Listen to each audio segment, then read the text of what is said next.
Unser nächster Speaker, der Will Goods, weiss genau, wie man mit guten Werbeartikeln weltweit echte Markenerlebnisse schaffen kann. Er ist CEO vom Unternehmen Prominate, einem internationalen Netzwerk, das grosse Kunden wie zum Beispiel Siemens, Castrol oder auch Michelin zum Thema Merchandise betreuen.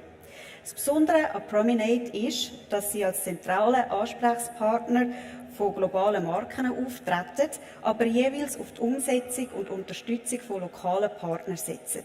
In der Schweiz ist das zum Beispiel exklusiv Skandinavien. In seiner Keynote wird Will uns erläutern, wieso Merch im digitalen Zeitalter eine neue und vielleicht sogar entscheidende Rolle spielt und warum Merch tatsächlich Magic kann sein. Lasst euch verzaubern und begrüßt mit mir den Will Goods.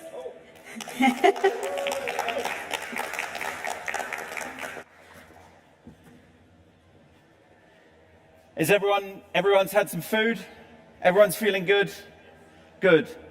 Well, I'm sorry, I don't speak German, I don't speak Swiss German, I don't speak French. I can speak Russian, but I don't think that'll help here. What I'd like to talk to you for the next 20 minutes is this.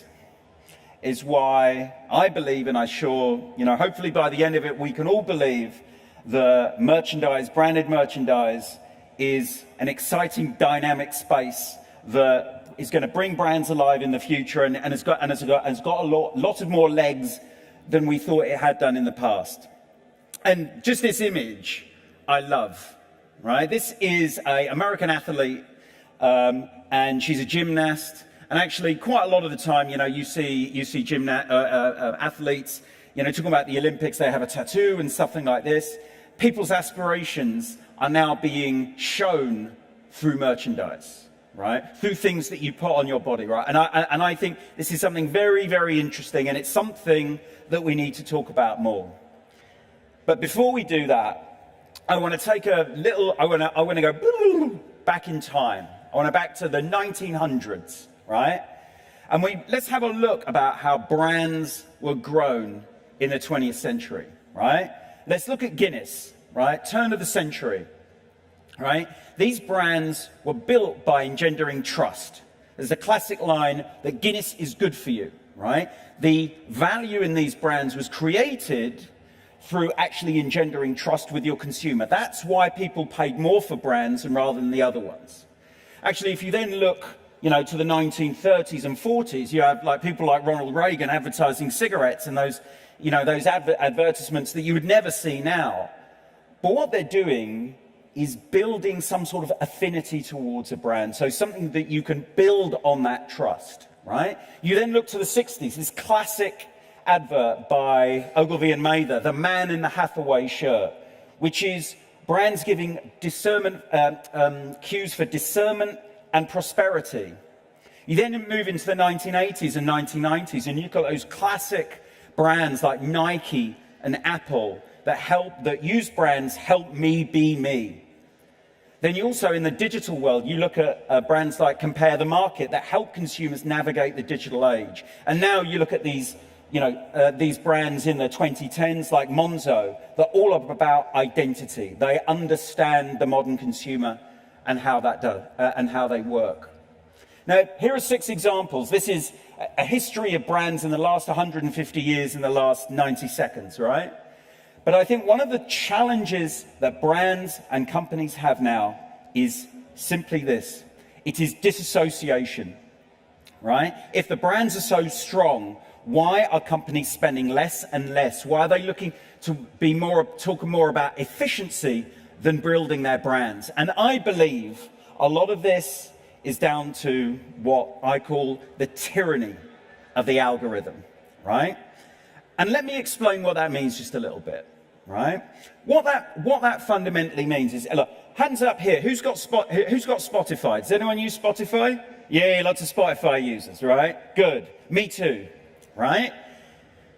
Every Monday or Friday and at the end of every year, I get, these are the tunes, this is the music we'd like you to listen to, right? And I'm like, yeah, great, but it's the music I listen to anyway.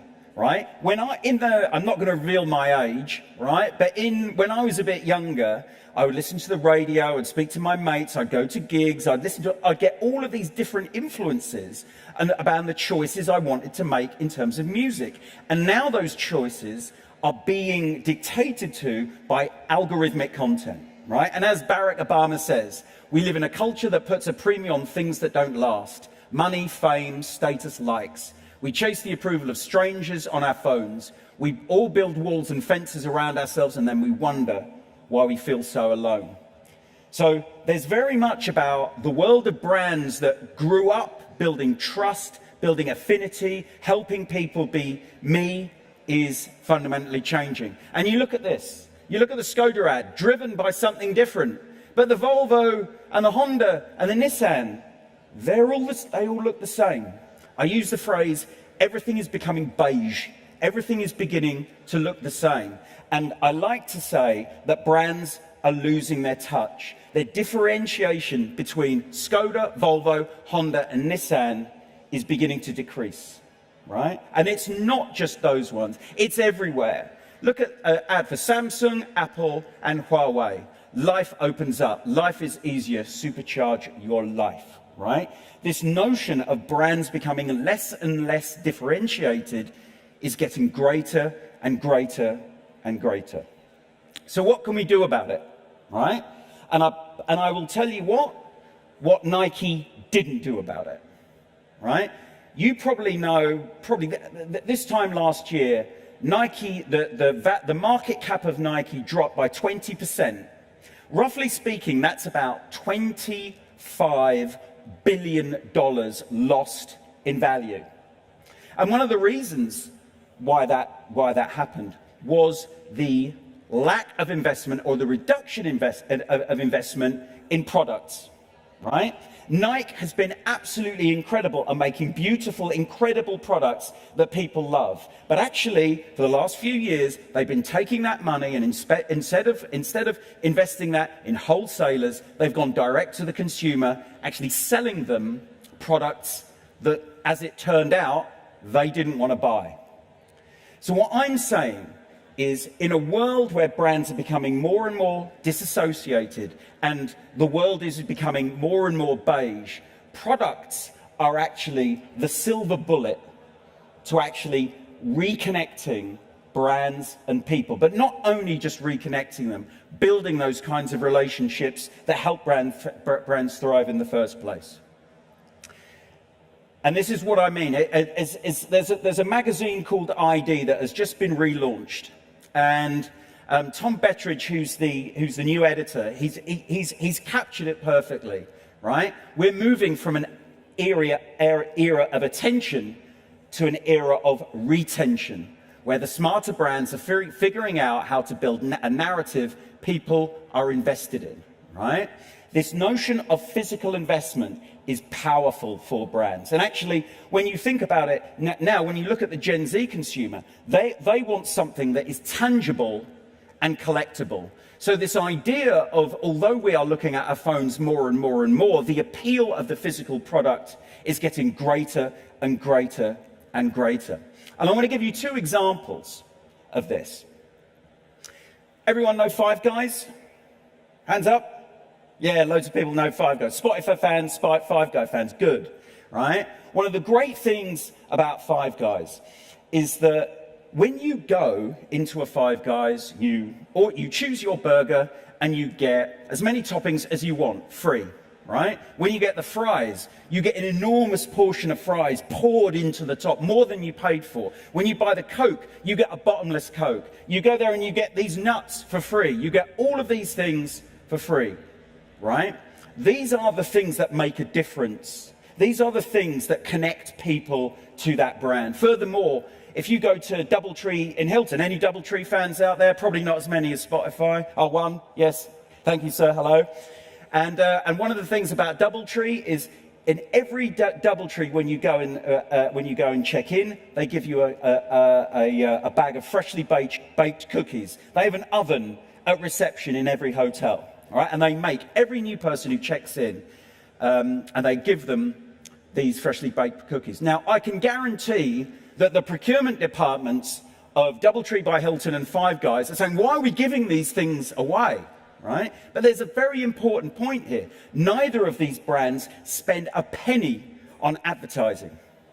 It's the cookies, it's the fries, it's the nuts that make people come back. It's those things that move from just being aware of these brands to them actually being loyal consumers.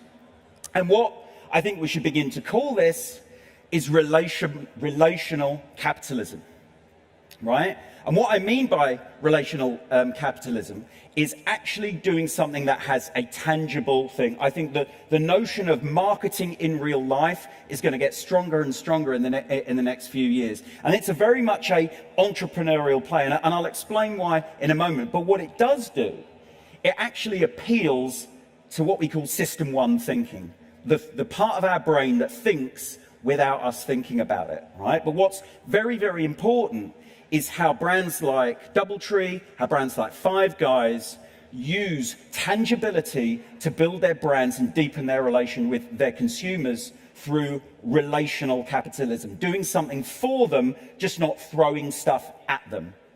And a great example of this in the world of merch is AO.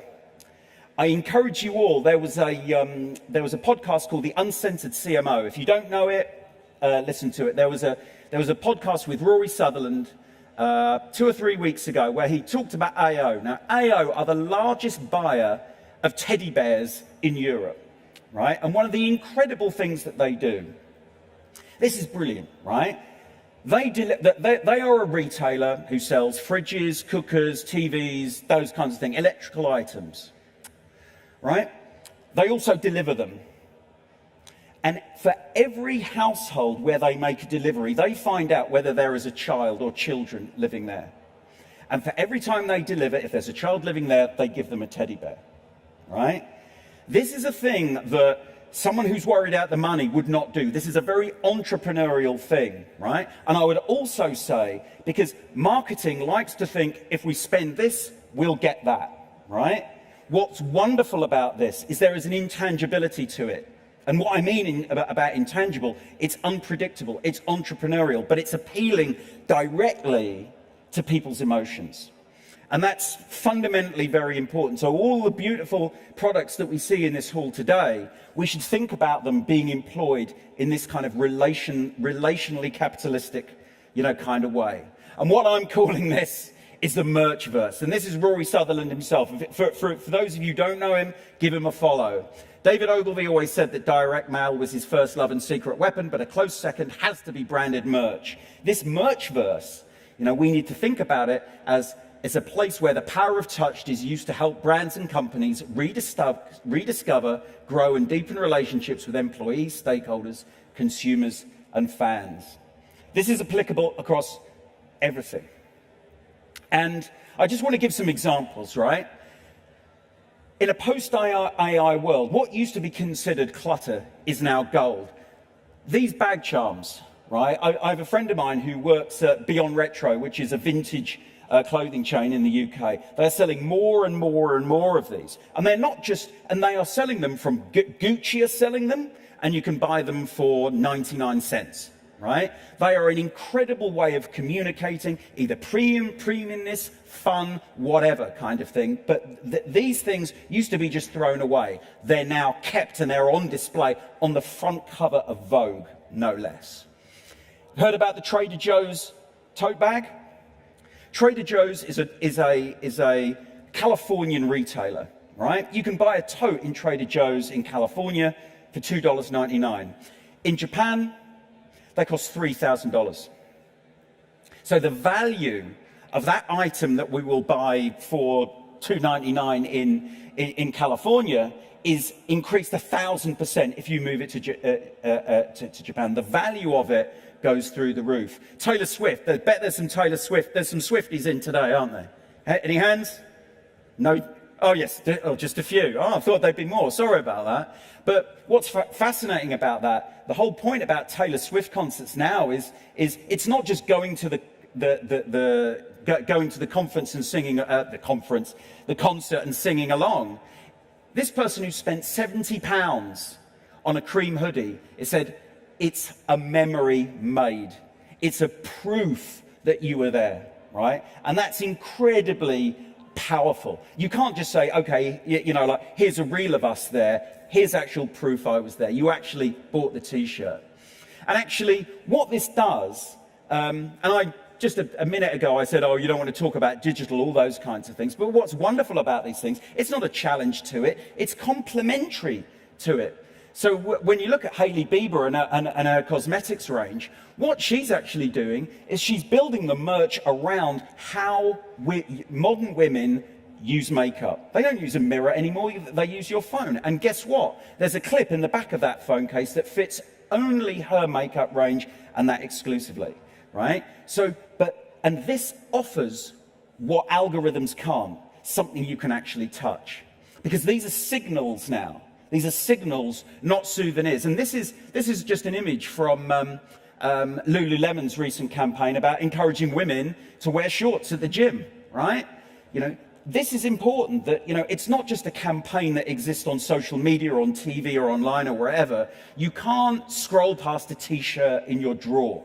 This is a campaign that's done by a brilliant company in Atlanta in America called Murder Hornet, right? Who actually encouraged young people to vote through a campaign about t-shirts, right? So the actual slogan that says, "My vote influences," this one is about this young man, his vote influencing cannabis laws. But it's also influencing reproductive rights, various topics. The merch was the medium of this campaign. So again, this is not a souvenir. This is not something you wear once and throw away. This is something that stays in the public consciousness. And that's another reason why merch is magic. And furthermore, there's this wonderful thing called ikyug. If you know, you know. You've got Dua Lipa designing her own merch. Right? I don't think the Stones or the Beatles or the Sex Pistols or Oasis, they would ever have done that.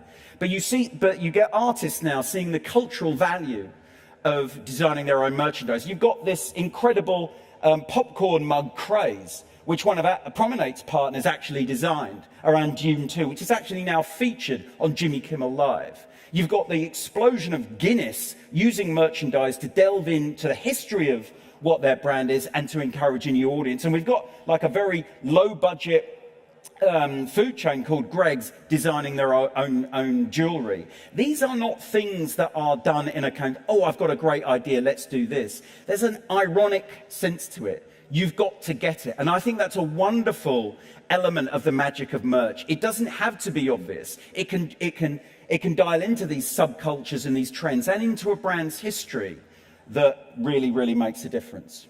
And also, furthermore, it's not about necessarily buying these things to sell them on again.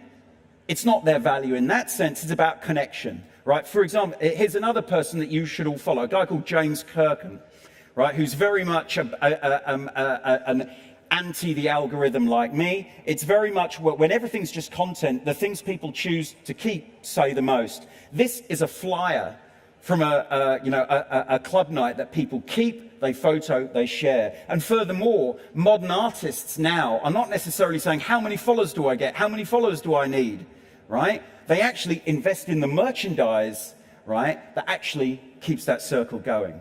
And then finally, one of the great things about why I believe merch is magic, that merch is now not just a nice thing to do that, like might just be this in a campaign, or let's do some earrings, or let's do a nice cool popcorn. It's actually a part of the modern marketing mix. Here's the thing for Dash that was done very recently about seeing the bitter truth big soda is hiding from you. These 3D spectacles, merchandise, you had to look through them in order to read the message. Right? You're actually seeing merchandise play an integral role in an integrated campaign. You've got the likes of Polestar, for example, and everyone talks about the Jaguar relaunch last year, about all pink world, oh my God, it's all crazy, right? But Polestar for a number of years now have actually been growing their premium electric vehicle brand through merchandise. You walk into a Polestar showroom, you've got a car there,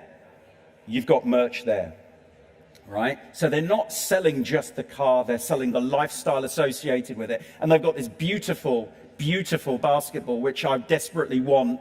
So if anyone knows how to get one, please come and speak to me afterwards. I'm really up for it. But also, you've got the likes of McDonald's, who in their experiential events, this is from something that was done in the Nordics, where everyone's got their favourite McDonald's order. So they make bespoke T-shirts with that order on it. Again, this is not just a souvenir, it's a signal, and it's an inherent part of the modern marketing mix. And then finally, we can talk about how the merch actually is the idea itself. All right? This is something that was developed by St John's Ambulance in the UK. And behind this is a terrifying statistic. That if you are a woman in the UK and you have a heart attack, there is an 80% chance that you will not be given CPR by a man. And the reason being, right, is that man feels uncomfortable about taking a woman's top off to give her CPR. Right? So the most wonderful thing to do about that statistic is actually create a bra that tells him it's all right to do it. Right? So that's actually, it's not thinking of an idea as a TV campaign or an influencer campaign or any other campaign. It's a product idea that lives at the center of this. And you can actually see this in a number of different ways. An agency called Pablo has recently done something in the UK, which is about construction workers. Something like 80% of all melanoma deaths in the UK are through construction workers, right? So instead of just giving them a high-vis jacket, give them a high-vis jacket with a piece of technology on it that tells them when it's getting dangerous to the heat. When you talk about the Afro-Caribbean community in London talking about sickle cell anemia, how do you get people to talk about it? No, you don't get them to talk about it through a social campaign. You actually create a game of dominoes that's connected with their older generation to encourage that conversation. Then finally, which is when you talk about, kids who have, very, very personal problems, you create toys to educate them about their condition and empathize with it. This is a fantastic example of the merch as the idea, not an adjunct to it. So those are the reasons why I think merch is magic. But let's get back to reality. What can we all do, now? I think there's some couple of takeouts that I'd love you to get from this. The first thing is, whenever anyone says to you, "We live in an attention economy," please ask them to think again. We don't just live in an attention economy where these tech brands compete for our eyeballs.